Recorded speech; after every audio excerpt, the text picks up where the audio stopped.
In this question, it is given that a cylindrical rod with one end in steam chamber and other in ice result in melting of 0.1 gram of ice per second. So we can just consider that over here a conductor is there, and we are maintaining one end at a temperature of 100 and other end at a temperature, let's say, that is equal to 0. So there is a flow of heat energy from high temperature region to low temperature region. Let's say the rate of flow of heat energy is nothing but dq by dt in first situation. Now if the rod is replaced by another rod with the half the length of the first one, so now we are replacing it by another rod over here. So in such a way that we are going to compare these two rods. So in such a way that length of second rod is given as the half of the first rod.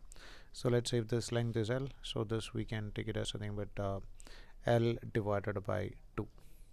And so if the rod is replaced by another rod with half the length and double the radius of first, so let's say its radius is nothing but r, so the radius of the second case is nothing but 2r, double the radius of first, and if the thermal conductivity of material of second is 0.25 times that of first. So if first one, if I am taking it as k, for second one it is 0 k divided by 4, or you can take it as 1 by 4 is 0.25. The rate at which the melt in gram per second is. So initially there was 0.1 gram per second was melting.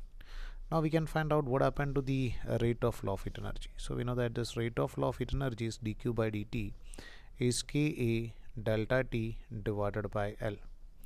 So we can observe that now in the second situation, the value of K is decreased by K divided by 4, and area is, we can write the value of area. So just try to write this equation in terms of radius, because in question it is given in radius. So we can write dq by dt is equal to K into area, we can take it as nothing but pi r square into delta T divided by L. So we can write the value of dq by dt in the second situation by dq by dt in the first situation is equal to, we know that over here there's the parameters which is varying is length, area, and length, area or radius, and k. So we can write this is directly proportional to k, it is directly proportional to r square, and it is inversely proportional to length. Other parameters are constant.